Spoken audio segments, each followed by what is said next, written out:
Hey, Philip, thanks for seeing me today in one of the Techjays offices. I appreciate you very much. Philip, what's your full name of the company you work for? Philip Clements Samuelraj. I'm the founder and CEO of Techjays. Awesome. And what is Techjays? Techjays is a software development company on a mission to help the world transform with AI. And give me an example of that. What are some, I don't need the client names unless you want to reveal them to us, but give us an example of some things you all have worked on. You know, technology is huge. It's moving fast, of course, with the advent of AI. What's one or two projects, again, joking, no client names, but you know, something you've worked on that, Ramon, here was their problem, and here's the type of company it is, and we helped them do this. Give us an example. Absolutely. If you have the ChatGPT app on your phone, our code is running on your phone because there's one of the security providers for OpenAI and Microsoft is our clients. We help build their bot detection models and their mobile SDK. And bot detection, for those who don't know, especially me as a publisher, you have the option to welcome or the option to say we don't want bots scraping our site. So love it. And then also with respect to access, right? Yes, security access, because you don't want bots to be accessing your sites or using fake logins and passwords, just the way they were humans would access. Absolutely. So detecting whether it's a bot versus a human is what we do, and there's a lot of machine learning and AI that goes behind it. Love that. Give us another example. Another example is there's this large recycling company. They have a huge operational team that they were struggling to grow because they had to have more people to be able to take care of the operations, and their costs were ballooning. AI is very capable of handling solutions. If you look at it, any work process is a set of inputs, a process, a set of outcomes / outputs. AI at this point can handle multimodal inputs. And what I mean by multimodal is text, numbers, voice, images, video. Of the top three, text, numbers, and voice, AI can do a phenomenal job. Right now, it handles more than 95% of all use cases. So when a work processes these set of inputs and you're driving great outcomes, AI can actually do it. And that is where we are at. We're easily in the 0.1% of companies that claim to build AI and can actually build AI. I love this. So in the news headlines, Philip, and you're gonna be the one to tell me this is true or not, from your vantage point. You're hearing that AI adoption's on the rise, companies are seeing great gains with it, but then you read the next headline like companies are tired of it, or it's not really all they say. There was an MIT study, I'm sure you saw, which said AI adopters are failing. Yeah. What are you seeing, and or give me context? Either one, I'm sure there's context that you'll help reveal, and what are you seeing? Clearly, you're seeing a growth. Absolutely. Right, so one, I read the MIT study which says, and I even have that right now, which is 95% of all AI projects fail. One very simple way of putting it is 95% of people who are building AI don't really know what they're doing. Because the barrier to entry to building AI is very less. You can build an OpenAI call ChatGPT to respond. You can do it. You can wipe code it. Go on YouTube and Google, how do I do it? Yes. Go ahead. You can wipe code it and call, you have an AI. Done. Yeah. But truly, understanding what it is to build a production-ready AI system, what models to use, how do you build the guardrails, what are like cost options here, how do you make sure you adapt to the psychology of users to make sure this is a product that users will actually use. All of this takes a lot of product development knowledge, which very few people have. You look at it, well, there is this huge AI hype. Before November 30 of 2022, before ChatGPT, nobody even knew what AI was. Right, we were talking about working, that. Yes, and I was working in AI before that. Even now, to truly look at like, hey, really good AI engineers, we're right in the center, like in Menlo Park, right? Meta is now throwing billions of dollars at people to hire, right here, a mile away. The majority of engineers who know how to build AI are between San Francisco and San Jose. Pockets in Seattle, a very small pocket in LA, some in New York and Boston. And Techjays is right in the center. Yes, Techjays is right in the center. And there are some pockets. There are not a lot of people who have the idea of what it takes to build a production-ready AI. And companies are already throwing dollars at it without having the know-how. So there is a huge gap with respect to know-how. That is one thing Techjays bridges. The other side is there is a huge technical credit already done with all of the foundational model work. What I mean by technical credit is, even if the models did not develop any more than today, and the infrastructure did not grow, you can build 10 years worth of applications that actually solve real user problems Wow. that AI has. And most people don't realize Right, it. right. We look at companies and we see like, oh, this can be transformed, this can be transformed, this can be transformed.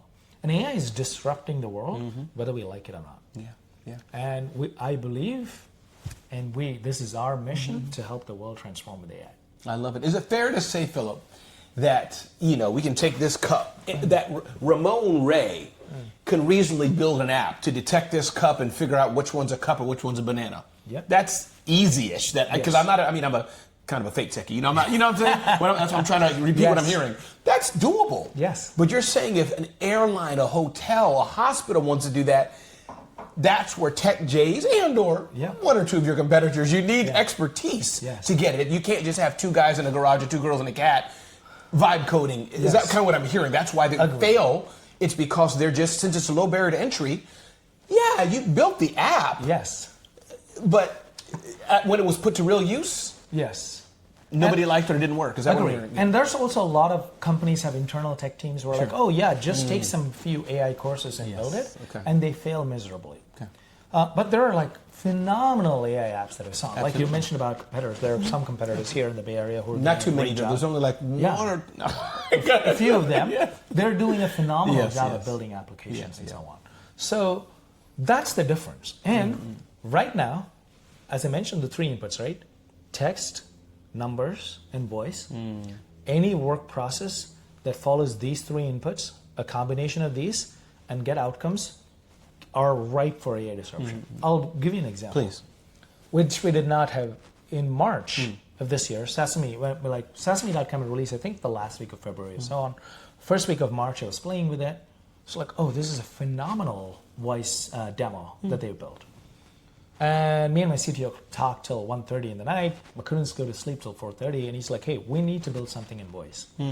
What was internally the biggest problem that we were facing, which was hiring. We use Google structured interviewing process. It's like a very rigorous hiring process.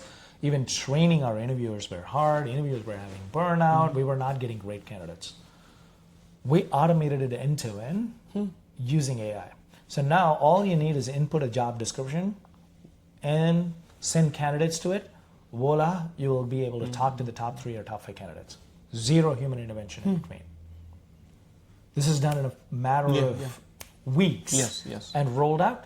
We built a product we love Yes. and we can't live without. Yeah. Now we're rolling it out to our customers. And so that's a product called Hire Finch. Hire Finch. Yeah, Love it. HireFinch.ai. And this is the power of AI that we're seeing around the world. And it's like, whether you like it or not, AI is going to disrupt the way you work. All knowledge work is going to be disrupted. And we want to be empowering and enabling this transformation, because in the larger case, believe this is for good. Your AI is going to take care of all of the mundane, and you're going to be working on a lot of the creative pursuits. No, I love this. Well, let me ask you then an opposing question. You're a father, you're a husband. We both are enjoying this conversation, and I'm going to ask you to speak against your industry. So I'm already telling you where it's going. Okay. When is it too much? And or feel free to reword the question. When is AI? When is AI or tech too much? And I'm going to throw a lot of questions. Is it going to take all of our jobs? And or is there a role for humans? Or are you saying, Philip, that in 10 years, Philip's fine with, like the CEO of one of the companies, I'm gonna appear on the meetings even as my avatar. I'm throwing a lot into one, but just talk about the aspect of humans, AI, and or tech. What role is that, and where do you stand personally? Historically, as well as you've seen, right? Tech is just a tool, and I perceive AI as just a tool. How it is used is up to us to how to actually use it. For example, connectivity on phones is phenomenal. It's transformed the way we are connected. It is used as a tool for good. It's a tool for business, a tool for me to connect with my mom who lives across the ocean. But at the same time, it is, there are people who overuse it or have, or it causes mental problems or depression because of, overuse or addiction to it. And on the business side of things, this is personally what I think is, it's just a tool, and how we use it depends on how I would use it, how I would let my kids use it and the likes. And from a business perspective, this is the case I've been repeatedly talking about. My dad worked for a nationalist bank in India. And in the 80s and the 90s, I remember like computerization came over. Absolutely. And everybody, all the unions were against it. It's going to take over all of the jobs, right? You know, people actually write all of this credit books, the debit books, the ledger, they balance sheets, they do all of it. Now, where computers are going to do all of that, that means there are going to be less jobs. But actually, that was not true.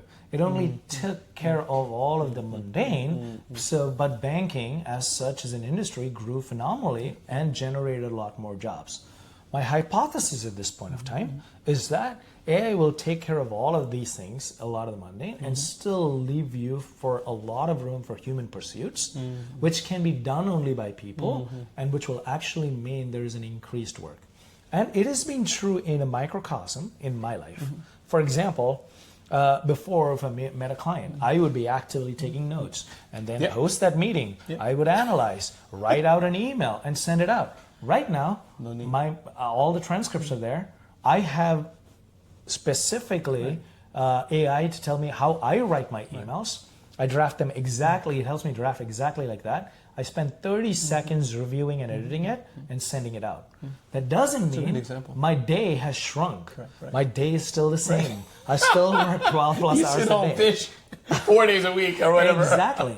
And to that point, I think it's a great example because I think that point, which is the simplest of simplest what AI could do, but you've already said in the call, hey, Philip, I'll get back to you.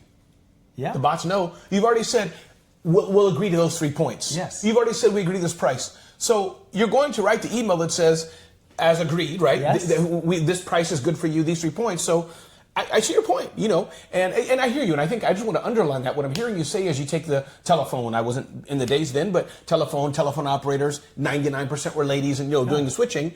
Is it fair to say though they did lose their jobs? They did, but they had either to retrain or evolved a little slower. That they retire buyouts, and there's 10 times more people building the guts of the telephone system. Is that exactly. kind of, exactly. It's so just it is very interesting, right? Think about it. Even software development as an industry is being disrupted by AI. Yes. So we would no longer need like developers who in their glory days came, I'm a developer, and you've got to specify exactly what I need to build. And once you specify all of that, I will come in and write code, and that's my job. If I need to specify everything that you need to build, I can specify that to AI, and AI will build it for me.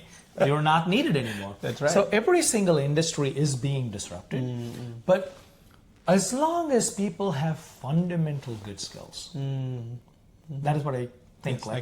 Like good problem solving. They have general cognitive ability. They have high and willing agency. to learn, probably. Willing to learn. But high agency, I like High that. agency. Yes. And they're willing to learn. They're humble. They're teachable. I think there is always room, and there are always things that come across. Even from my job, it's like saying, hey, what I'm doing as a CEO in 2025 is so different from the problems that I solved in 2020. If I was just stuck to, hey, this is how I am and define how I am by who I was in 2020, I would have lost my job.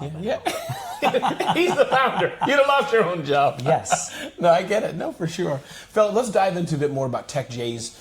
Who are the customers you want to work with? Talk more about Techjays. Why you're so proud of the company, why I'm so proud of you, why you all are doing so well. Talk a little bit more about Techjays, TECHJAYS.com. Techjays.com. Talk a bit more to people about Techjays, Techjays. like Blue Jays. I got it. Yes, that's what we are. Our mission is to help the world transform with AI. And as I mentioned before, we're easily in the 0.1% of companies that claim to build AI and can actually build AI. Our customers are like, hey, we have these problems that can be solved. And as I mentioned, any work process is a set of inputs, a process, and output. A process can be agentic architecture, like which we're really good at building. Is this a sense, think, act cycle, a perception module, which is the sensing part, a reasoning module, which is the thinking part, and the tool use / actions part, which is the act part. So that is something that we're really good at. So any company that has this problem we would love to talk and actually help them,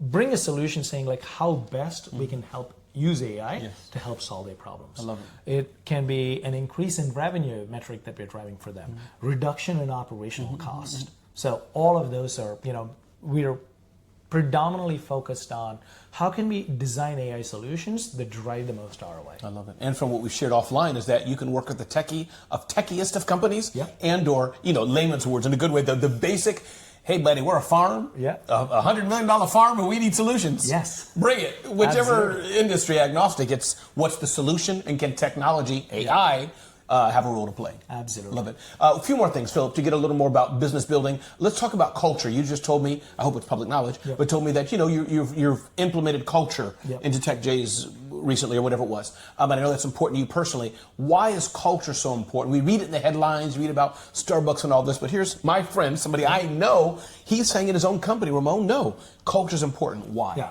And as a CEO, I believe that is my responsibility to make sure our culture is like, that's why I have only the CTO and a VP of business, the business team who reports to me, and then there are two people who are culture team members who report to me. And why culture is very important is culture is who we are.